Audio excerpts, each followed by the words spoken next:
Yes. Today I'm going to tell you about my disastrous experience auditioning at the first stages of Britain's Got Talent in Manchester 2019, which is this year. If you're watching this in 2019, you could be watching it in another year. So I was having people say to me, oh, you should audition for Britain's Got Talent, oh, you love singing. And I was like, yeah, I was planning to audition anyway, to be honest, because I was going to audition 2018, but I was busy because me and my then girlfriend Megan, we went to Free Radio Hits Live, and the day after that was the day of the audition in Birmingham, and I was really quite ill, I had a cold or something like that. So I had hardly any speaking voice, so never mind singing. I couldn't really talk because I wasn't very well, and I had so many things going on. You know, I was working at HMV then as well, but in a different store to the one I am now. Things like that. So I couldn't. So I missed the audition, which was fine because I knew it was the wrong time in my life, really. Because of all these things going on and the fact that I had no voice. Excuse that noise, I just clapped without realising. But so I applied for an audition online, but to go in person for the audition, it says, where's nearest? And can't remember if I picked Birmingham or not, but knowing me I would have picked Birmingham. And I think I did pick Birmingham, but I ended up getting sent to Manchester because there was no auditions in Birmingham. I'm guessing there wasn't as much interest there, so they decided to not go through with an audition in Birmingham. Okay, fine. So I got the email and I was literally just walking down a street somewhere and I was like, oh, okay. And I felt anxious. I was thinking, oh my god, okay. And I was quite anxious. And the trouble is, I went for a singing type theatrical audition a few months before that I never really mentioned. And it was to be in a production of the West Side Story at Birmingham Hippodrome. I auditioned for that. And when I got there, I was doing choreography and stuff, which I was fine with, and I was fine with the personality stuff, but when it came to the singing, this was for the West Side Story audition at the Hippodrome. I'm only just going to touch on it briefly, just to give you a bit of a background as to why I was so nervous for Britain's Got Talent. But when I did the singing audition for the West Side Story production, it was in front of all the other candidates, and I was just so nervous, and I sung Taylor's Oldest Time from Beauty and the Beast. I sang that, and I couldn't manage it because I was so nervous. My right leg would not stop shaking, and my voice, I couldn't really do much with my voice because I was just too nervous. So of course I didn't get picked, but I was really stressed out on the way there. I tried to use the bathroom on the train, and the toilet was really disgusting. Someone had left it in a really bad state, and I had touched the door handle and I couldn't go back and wash my hands because the bathroom was too bad, it smelt too bad. And I didn't really have anything to wash my hands, so I was looking at my hand like this, ooh. And it was not traumatising me, but it made me feel even more anxious. And I'm not usually like that with hygiene as such, but I was ugh. So I wasn't in a good way when I went there, to be honest. But anyway, so that's why I wanted to conquer my fears and to get better at singing in front of people and things like that. So I was I'm going to push myself and go to the Britain's Got Talent audition. So I was well, how am I going to get there if I don't drive? And my parents work constantly. They're always super busy with their job. And I was well, I could get the train, but then I was well, how am I going to get back if it's late, like if I finish late or something happens? So I was thinking, oh dear. And my friend Natasha said, oh, I'll take you, I'll drive you there. And I was like, are you sure? She was like, yeah, no problem. So I was like, I'll pay for your fuel in your car, like they call it gas in America. Like we call it petrol, we call it fuel in the UK. But I says, I'll pay for your petrol / gas money.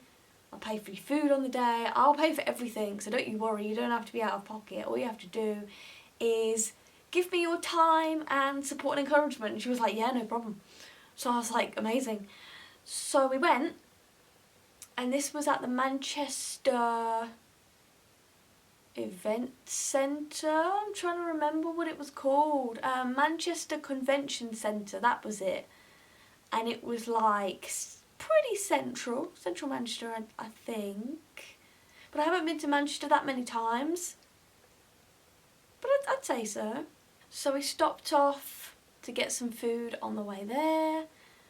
And she was like, how are you feeling? I'm like, I'm nervous. Because I was having, like, I'm not joking, I was having anxiety attacks for hours and hours and hours thinking about the audition.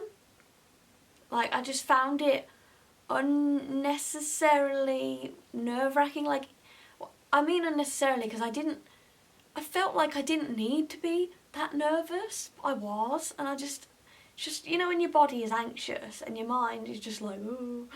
But you think, I shouldn't be this anxious, but your body just wants to be anxious anyway. It's great.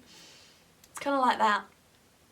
And I got a lot of different songs on my list of notes on my phone as to what song I could sing, and I decided to sing Memory from Cats the Musical, because I know I'm good at singing that song, and I wanted to really like wow the judge, because it's not in front of Simon Cowell and all the celebrity judges, it's in front of a producer and a runner in the room, but I really wanted to wow them.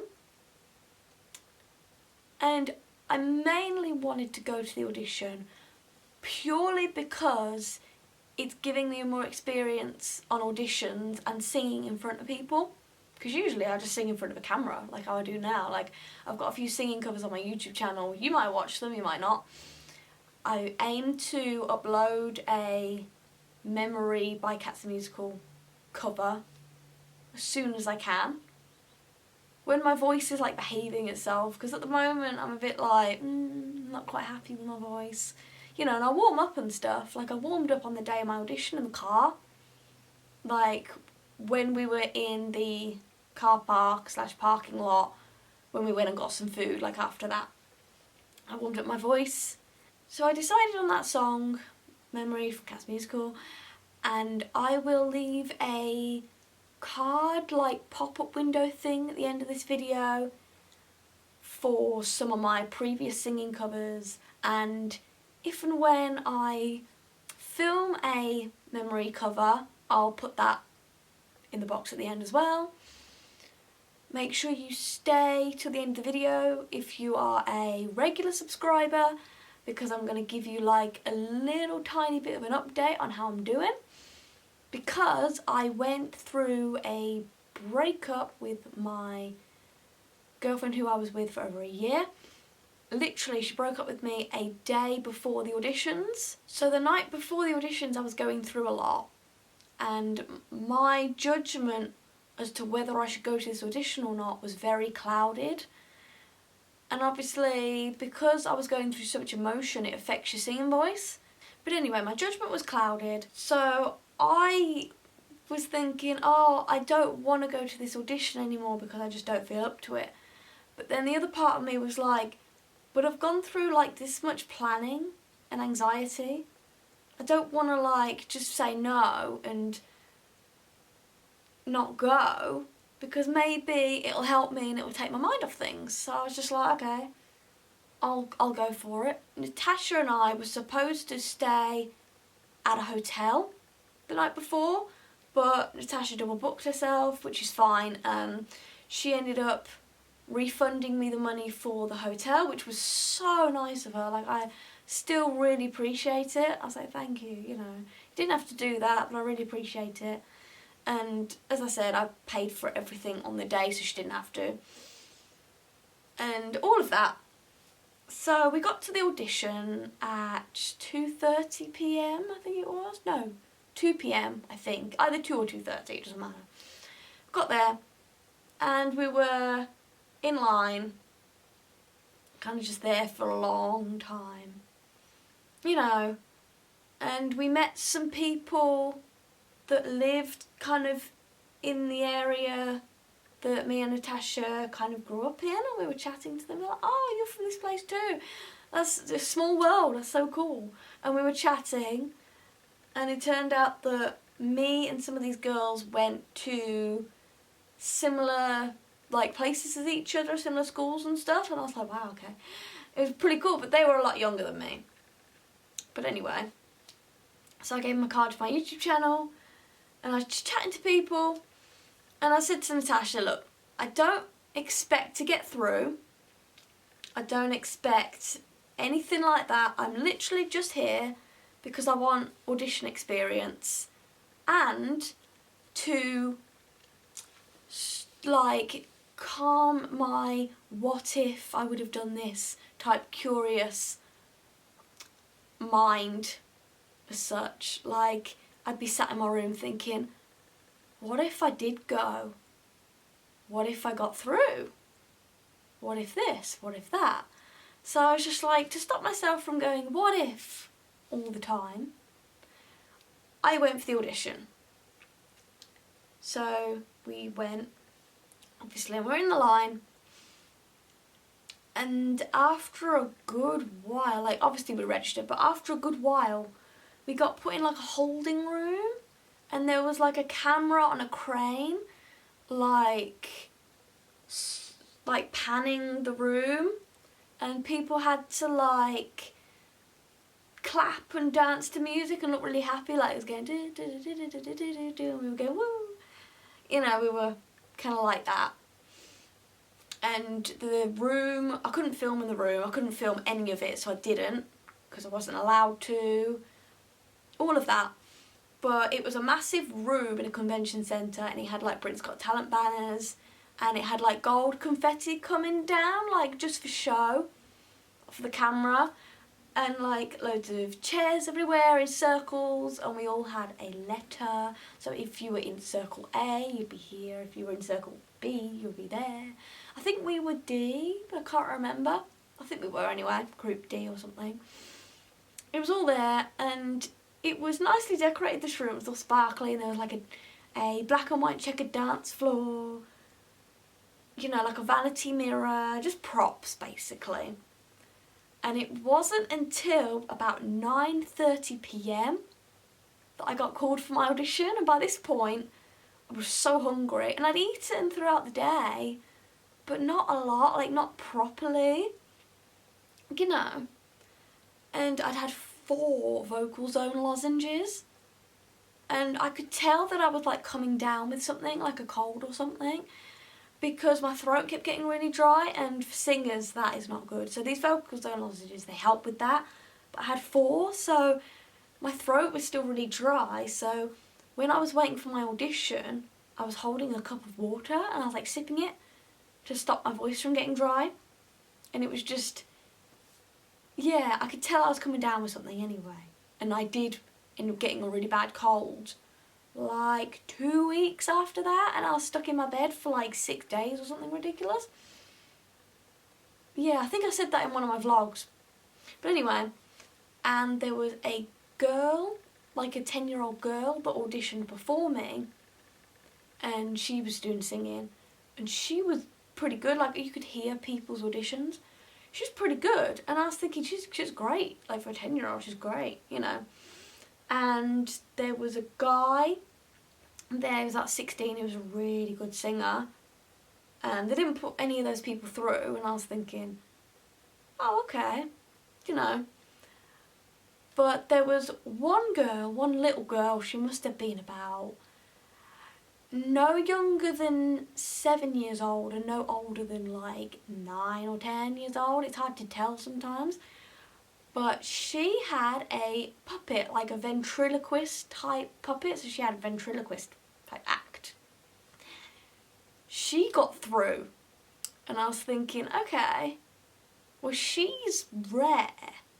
Singers are, you know, ubiquitous. You can find singers anywhere. Whereas a ventriloquist act, like a young girl that's quite pretty looking and like really, she was really sweet, and I was just like, yeah, you're bound to get picked. Oh, and I noticed as well at these Britain's Got Talent auditions, there was parents that came with really young girls, like teenage girls, and they were like, they're going, oh, she's really good, like, you know, my daughter's really good, like, at singing, and they were talking like that. They were saying that their daughter was really good at singing, and their daughter would just, like, sing out, like, whenever. Like, I heard some of these girls sing where their parents were like, oh, they're really good. And I was like, okay. And I heard them sing, and that genuinely, it's not me being horrible, but they couldn't sing.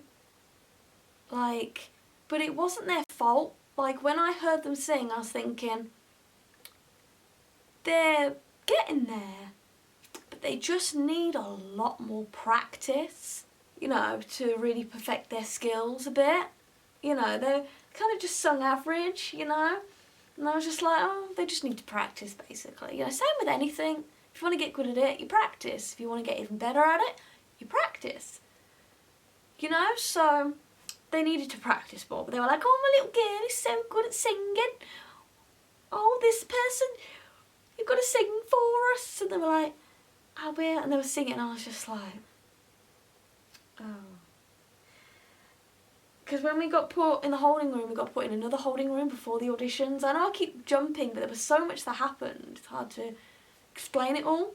We were in the second holding room, and these girls, these teenage girls, they came out of the audition like room, like the main door, like crying, and I was thinking they didn't get through. But I was thinking, well, they wouldn't do, because they're not great at singing, and I am a better singer than them, but I'm not like arrogant about it. I'm not like, oh, I'm amazing. You know, I'm a pretty good singer, good enough to probably make a living out of it, you know. There's people in the music industry that have worse singing voices that I know of, you know, like, I always pick on an artist called will.i.am, because he cannot sing to save his life, yet he is, like, super successful and, like, wealthy and all of this. You know, so there are some singers that are just like, But anyway, so when it was my turn and I was taking these sips of water, I was like, oh, they called me in, and it was like basically just a room. It was hard to explain. It's like a conference room, but it was tiny.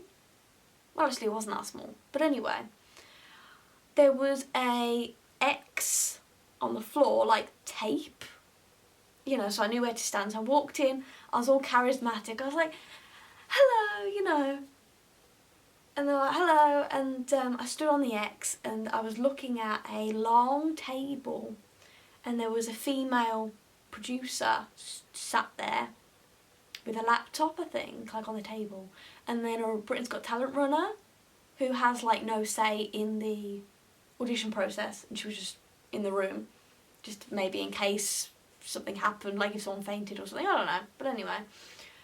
So I stood there, and she says to me, hello, what's your name? I says, hello, I'm Steff Hanson, I'm 23 years old, and I explained where I'm from, and she says, okay, and she says, how long have you been singing for?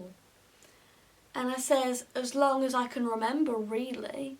You know, I sung in choir at school, I was always interested in singing in school, I used to sing whenever I had the opportunity to. I've always just loved to sing, and I believe that I've got better at singing over the years, you know, and I would just love to try it out. And she says to me, what brings you to Britain's Got Talent? And I says, well, I'm autistic, and I was told in school that I would never get any qualifications, I'd never go to university, I'd never do all these things.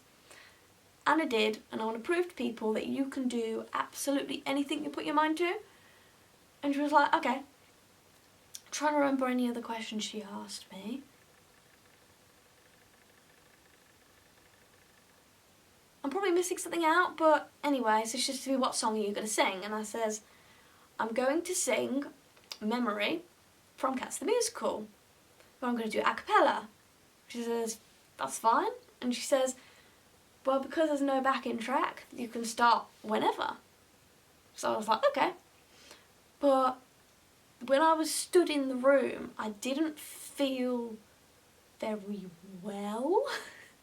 I'd gone through a lot of emotion within the past 24 hours, so it was quite difficult, but I felt like I just was detached from the situation. Like I just felt like I was a bit spacey. I felt like I wasn't fully there. And when I was singing, I felt like I was gonna like faint or pass out or something, but I didn't. So I was singing, and thankfully my leg wasn't shaking, and you couldn't tell in my body language that I was nervous as such. But my singing, I did genuinely sing really well, but like you could tell that I was nervous from my singing because sometimes my voice was a little bit like wobbly.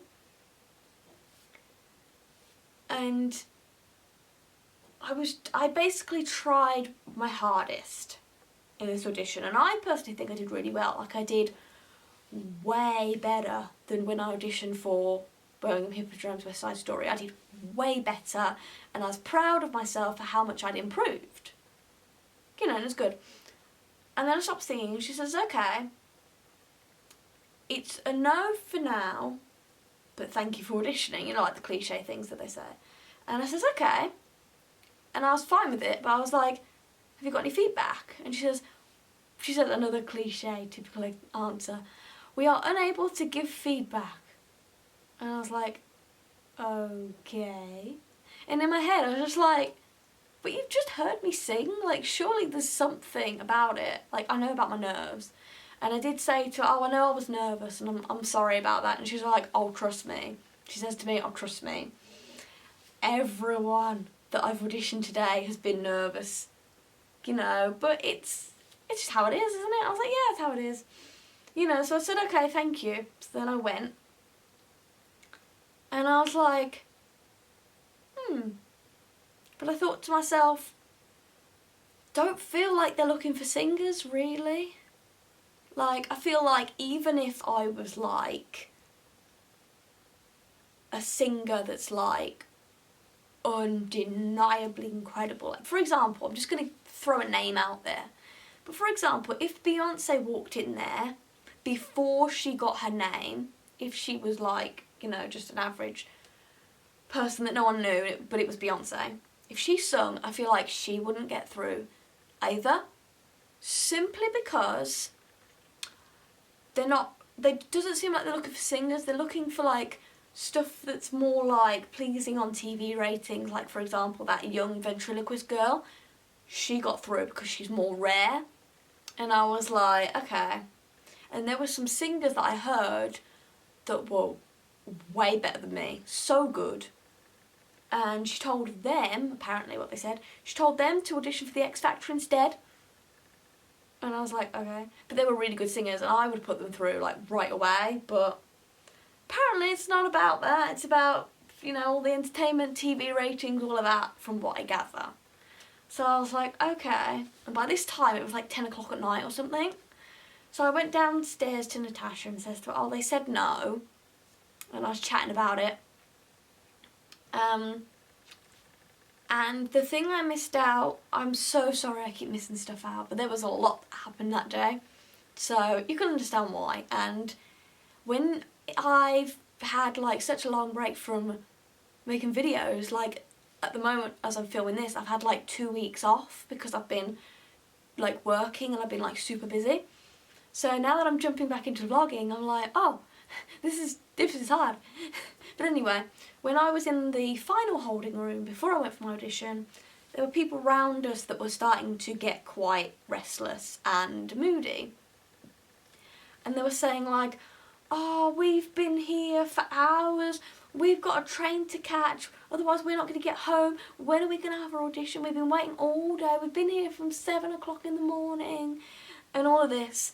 And there was another woman behind me that says, oh, I came here and did this audition 3 years ago and it hasn't improved since then. You know, and people were getting angry at the runners when it wasn't their fault, going mad at them. And it was quite unfair, actually.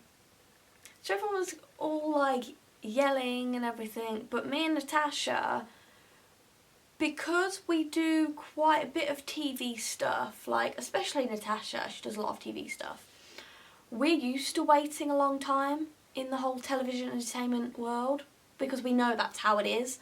And we were trying to diffuse the situation. We were saying to people like, look, it's not the runner's fault.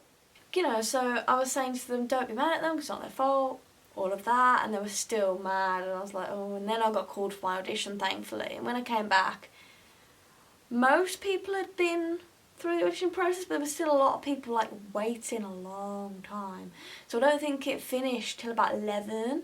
So after everyone was going mad at each other, you know, and I'd have my audition, I went into like the main kind of foyer type area, and there was this 10-year-old girl with her mom that auditioned before me, and she was crying, and I says to her mom, I was like, oh, did you get a no? She said, yeah. I says, oh, they said no to me too.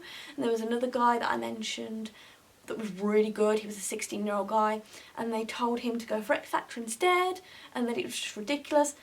And I was talking to this girl, and I says to her, honestly, I don't think they would have put anyone through as a singer, like mainly, you know, not most of them.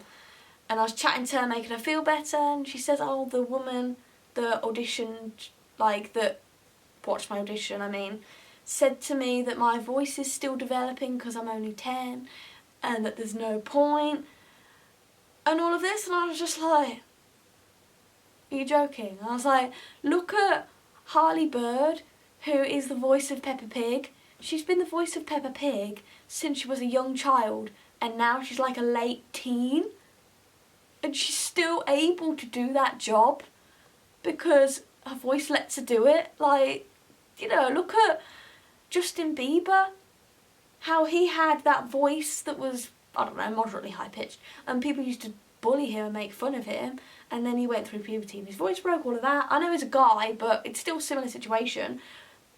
He's still shot to stardom, even though they knew for a fact that his voice was going to change dramatically. Like, it's fine. And I was telling this girl, like, it's honestly fine, you know. And all of that, making her feel better. And then I left, like, me and Natasha left. And we went to Pizza Express. And when we were at Pizza Express, we were chatting. You know, you make small talk with the waiter. I was explaining to her, I just went for Britain's Got Talent audition, you know, they said no to me, but it was totally fine, you know, and I was explaining how the day went in brief. You know, I was like, I was chill about it. And then me and Natasha were like sat at a table chatting, and I got quite emotional, like tearful, like I was upset. Not because they said no to me, like that is totally fine, but just because it had been a really emotional 24 hours. Like, I think I'd like reached my limit, and I was really tired as well. And we were just chatting, and then when we went to pay for the food, they gave us our bill or our check, as some people say it in other countries, and it said, this one's on us. And I was like, what? And I called the waiter and I says to him, this receipt says it's on us, it's not giving us a price or anything.